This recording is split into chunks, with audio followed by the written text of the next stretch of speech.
Donc كاينين سيونس اللي ريزيرفي لوتي ماتيماتيك بزاف ديال الناس دونك يلقاو un problème في la physique parce que عندهم un problème في mathématiques. Et pour être physicien, il faut être donc avant mathématicien. Donc les outils اللي غتحتاجو بالنسبه للالكترومagnétisme, eh bien ce sont déjà les systèmes de coordonnées. Les systèmes vraiment les trois systèmes de coordonnées.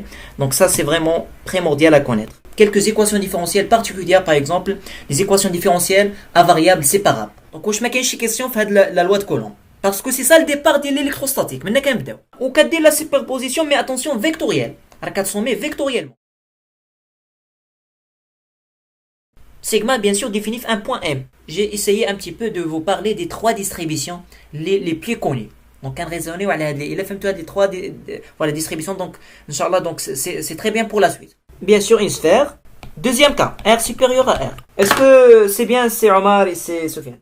Donc bien sûr, les quatre parties se sont très liées. Donc les quatre parties de le problème هذا مرتبطين بزاف. Donc في الأول بدينا le calcul ديال le champ électrostatique créé par un fil infini. Bien sûr on a في البداية كيكون عندنا donc un champ général, ça dépend donc des trois composantes de l'espace x, y, z, et il est dirigé vers bien sûr un des composantes selon les trois directions x, e, y, e, z. كاملين تكونوا عارفين هذه القضيه، كاملين تكونوا عارفين كيفاش نكالكوليو لو شون créé par un plan infini, c'est-à-dire les symétries, les invariances, et puis l'application ديال le théorème de Gauss, ou aussi le choix ديال sigma. Donc dès que la surface fermée, comment on va la choisir?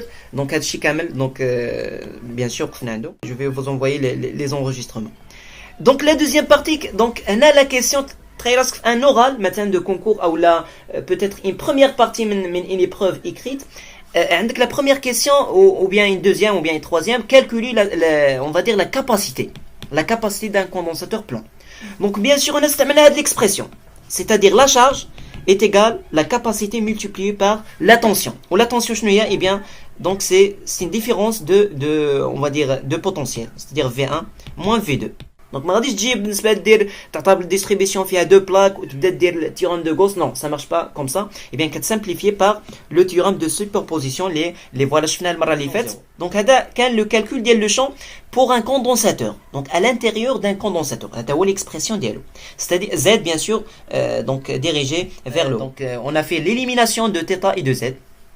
Donc à la première étape, l'étude des invariances et des symétries. Bien sûr, donc méthode l'étude d'abord donc كاملين كتعرفوها مزيان بالنسبه للالكترومagnétisme. Et puis تحصلنا le potentiel, la variation de potentiel, عوضنا في l'expression اللي عندنا وتحصلنا la capacité d'un cylindre. La distribution دي هنايا راه ماشي فقط une seule sphère, ce sont les deux sphères. Donc هذه فقط convention, دائما كتذكروا هذه القضيه هذه. Donc هادو جوست دي شيما اللي خصداروا ديروهم باش ما تغلطوش. Donc شنو قلنا بانه هنا R2 وهنا R1. Donc les quatre opérateurs essentiels, on a essayé de faire quelques démonstrations.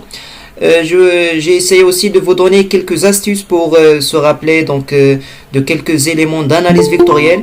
C'est toujours intéressant donc d'avoir donc quelques éléments de démonstration, parce que dans une épreuve de physique, on peut se retrouver parfois avec on va dire des oublis.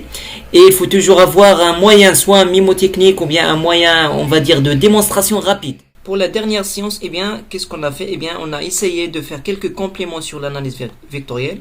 On a essayé donc de définir qu'est-ce que c'est que le théorème de Stokes, le théorème de la divergence, très utilisable, et leur sens aussi physique et mathématique. Aussi, on a vu donc les lignes et les surfaces équipotentielles et leurs équations. Ça c'est très important donc à connaître et à savoir aussi donc démontrer et retrouver rapidement. Et puis on a essayé de retrouver aussi donc la propriété fondamentale pour une équipotentielle, ou bien ce qu'on appelle aussi une ligne équipotentielle.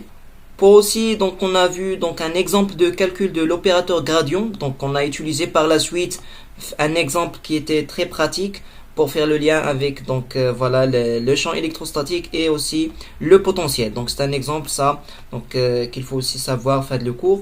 Et puis finalement donc on a essayé à partir du on va dire du potentiel d'une charge ponctuelle, on a essayé de définir eh bien les différents potentiels pour les trois distributions usuelles, à savoir la distribution linéaire, surfacique et volumique. C'est-à-dire بالنسبة لكم نتوما خص تعرفوا la formulation locale, c'est-à-dire pour un point quelconque, quel que soit le point M, d'accord? Et puis, il faut la formulation globale, ce qu'on appelle la déformulation globale, ou bien ce qu'on appelle aussi le contenu physique. Donc, c'est-à-dire des angles qui touchent à la distribution. Ça, on l'a déjà expliqué donc de différentes manières dans les séances précédentes. Donc voilà les deux expressions. Voilà la deuxième pour le deuxième cas. Et voilà l'autre expression. Donc là, c'est un exemple vraiment fondamental. Donc c'est le bon moment pour poser les questions sur cette analogie. Il faut la maîtriser une fois pour toutes. Et on va essayer de travailler donc deux problèmes faits de l'analogie. Et puis, المرة اللي فاتت بدينا هاد l'exercice هذا aussi c'est un problème très classique. اللي خص الواحد يكون فاهم لو ديتاي. دونك هنا l'importance اللي كنعطي لهاد les exercices ولا لهاد les problèmes, eh bien c'est une importance technique méthodique. Donc le problème ou l'exercice c'est pas un objectif en soi, mais c'est un objectif en termes de méthode. C'est-à-dire كنحاولوا اننا ناخذوا une méthode générale اللي كنقدروا يعني نخدموا un seul exercice, mais بحال اللي خدمنا 10 exercices اللي هما équivalents. Donc c'est ça l'importance. Et donc on a essayé de commencer un petit peu l'exercice des oscillations dans un tunnel. D'ailleurs, donc j'ai fait un point sur le concours 2023, donc quelques prévisions pour les sujets les ممكن يتحطوا donc هادشي كاين في les enregistrements ان شاء الله. donc غادي توصلوا بهم bien sûr في la deuxième partie. donc انا نتمنى ان كاملين تقدروا تلقاو هاد l'expression rapidement, c'est-à-dire appliquer le PFD في la gravitation وتلقاو l'expression ديال la vitesse. Bien sûr, هنا شنو كيكون عندك une seule force اللي هي la force de gravitation. Bien sûr, la force de gravitation, كنعرفوا l'expression ديالها c'est moins g, donc le produit des deux masses, elle est le rayon. Bien sûr, le rayon, attention, c'est RT, c'est-à-dire le rayon de la Terre plus la hauteur. La hauteur d'elle, satellite, le tout au carré, suivant bien sûr ER. Donc voilà ce qu'on peut démontrer, c'est que eh bien, l'accélération, elle est perpendiculaire à la vitesse.